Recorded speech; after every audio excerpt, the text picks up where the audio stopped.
Those of you guys that watch football pretty regularly, or soccer, I would say, for those that live in America, even though you shouldn't call it soccer, but for those of you guys that watch regularly, this week in the Champions League, there was a lot of surprising results, and yeah, I mean, I'm just basically going to be talking about what's happening in the Champions League today, who I think should finish top 8, what's going on, and yeah, so far we have Arsenal, then Bayern Munich, Real Madrid, Liverpool, Tottenham, PSG, Newcastle, and Chelsea in the top 8. And as you guys already know, I mean, there's a lot of big names missing. For instance, we don't have Barcelona in the top 8, there's no Manchester City, there's no Atletico Madrid, no Inter Milan, so there's a lot that could happen. And it's not like any of these big clubs I just mentioned are falling behind by a huge margin. I mean, Barcelona's at 13 points. That's the same as Chelsea, Newcastle, and PSG, who's in the top 8. And we also have Atletico Madrid at 13 points and Inter Milan at 12 points. So there's a lot that could happen in this last match day. Starting off, I do want to say, as a Chelsea fan, I do want to give credit where credit is due. Arsenal has been cooking. I mean, they just beat Inter Milan with their B team. They haven't lost a single match in the Champions League so far in this campaign, and they're sitting at the top of the table with 21 points. I mean, they could even go to 24 if they win their last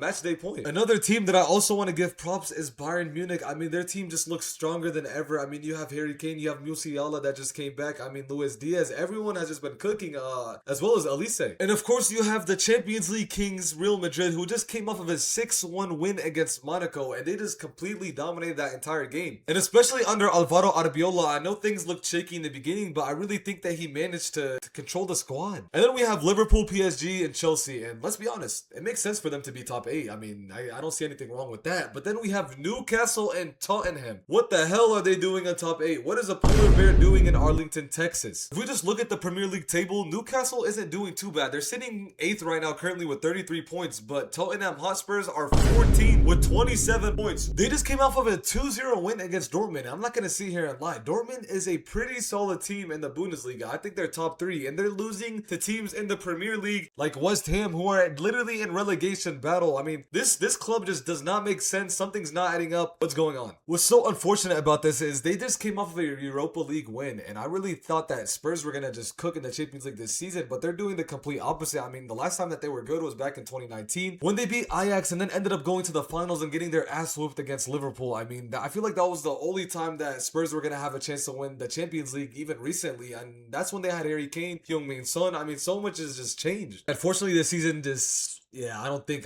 they're really gonna make it that far in the Champions League. That's just me personally. I don't know. If you guys have any different opinions, just let me know. Then obviously moving on, we have Newcastle, and Newcastle lost their biggest threat, and that was Alexander Isak. So this season, I don't really think that they're gonna get that far. I mean, the fact they're even in top 8 is pretty impressive. But yeah, that's the two teams that I really don't think belong in that top 8. And now moving on, who I think should replace those two teams would definitely be Barcelona and Manchester City. Those are the two strongest squads that aren't in the top 8, and Barcelona has just been cooking this season, as we all saw. They won against Real Madrid in the Supercopa final. They're leading the La Liga title race, and with Manchester City, they're second in the they're third, I think. Aston Villa is second, but they're third in the Premier League. They just signed Margay. They just signed Antoine Semenyo. They've been looking pretty solid. Everything's been looking pretty good, but for some reason they just lost against a team who I can't pronounce. Let me pull them up. Bodo Glimt. I think that's how you say it. They just lost against them, and basically I heard after the game that the reason why they lost is because they were playing in like -7 degrees or 7 degrees outside. I don't know. It was either -7 or 7. And yeah, I don't think in a regular setting they'd be losing that game. So yeah, I do believe that they deserve that top 8. And moving on to Inter Milan, I feel like they lost all credibility, especially after losing to Arsenal 3-1 with their B team. If you go back and watch those highlights, they dominated. And I have the stats right here. And Arsenal had 14 shots, 5 on target, 49% possession. And yeah, they just dominated that game against Inter Milan with their B team, bro. They weren't even starting their best players ever since last season, bro. After they got shit on against PSG in that finals, I feel like it's just been a downhill slope for them. And yeah, it's really sad to see because right now they're leading the Serie A. They're the top of the table, and it's just like they can't translate their game to the Champions League no more. So yeah, so far, like I said, I already talked about the top 8, but if I could replace these two right here, Newcastle, Tottenham, I would bring up Barcelona and I would bring up Manchester City. So that's basically what my top 8 would look like. I would have Arsenal, Bayern Munich, Real Madrid, Liverpool. Then instead of Tottenham, let's put Barcelona up there. And then PSG, instead of Newcastle, we'll put Manchester City and Chelsea. I mean, as you guys can see, it's really close. I mean,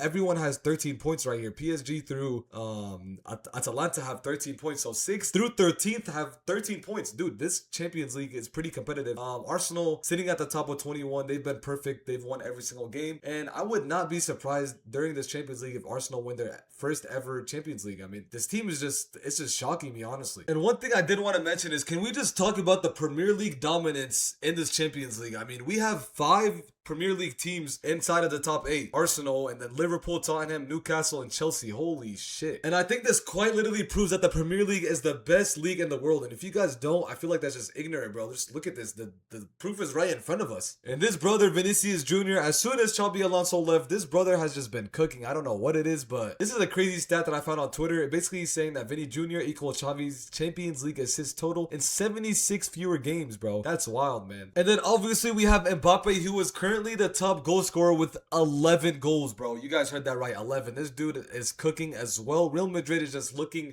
pretty good, I'm not gonna lie, and especially after they were having some rough patches with Xabi Alonso leaving the Supercopa final, the Copa del Rey. I really think that they're contenders for the Champions League. I mean, after all, they did win 15. Another standout player that I did want to mention when I watched the games is Fermin Lopez, bro. To me, when I watched him control that Barcelona midfield, he honestly looked like one of the best midfielders in the world. And I also wanted to talk about the Olympiacos' goalkeeper, because I'm not gonna lie, I didn't really tune into the Olympiacos versus Leverkusen game, but I watched the highlights and he won man of the match. And when I tell you guys, bro, you guys need to go watch those highlights, because Leverkusen had 17 total shots, 5 big chances, and this dude saved all of them, and Olympiacos ended up winning 2-0, so it was pretty crazy. And that brings me to the team of the week, and like I said, I talked about Vinicius Jr., he made the team of the week. I talked about Fermin Lopez, I talked about the Olympiacos' goalkeeper, but one other player I did not talk about was Luis Suarez, and yeah, his name was Luis Suarez, and he's literally playing like Luis Suarez. So Sporting Lisbon actually beat PSG, who were the Champions League defending champs, 2-0, and look who scored both goals, man. Luis Suarez. This dude, he's just been amazing for Sporting Lisbon. This dude has 28 goal contributions in 30 appearances. I mean, that's just amazing. I can't believe that Sporting Lisbon got rid of Victor Gyökeres and immediately found a replacement so quick. You know what's crazy? I actually watched some of this guy's footage, and I really truly believe that he actually might be better than Victor Gyökeres. Apart from that, I'm looking at all the fixtures. Nothing really seems out of the ordinary. I mean, Manchester City ended up losing, PSG lost, obviously, and I talked about Leverkusen losing to Olympiacos. Real Madrid, you know, gave Monaco ass whooping. Inter Milan lost to Arsenal. Everything else seems pretty normal. Barcelona beat Slavia. Chelsea won 1-0 against Pafos, so I'm pretty excited because obviously I'm a Chelsea fan. I want Chelsea to win the Champions League. But yeah, that's all I have for you guys today, and I basically tried to cover everything in the Champions League this week. I know I didn't get to anything, but if I did miss anything, make sure to leave it down in the comments, let me know, and I'll make sure to look at it. But apart from that, don't forget to subscribe, don't forget to leave a like, and if you guys want to check out my short form content, I know I've been more active on there. Check out my description for both my TikTok and my Instagram. But yeah, I'll see you guys in the next football video.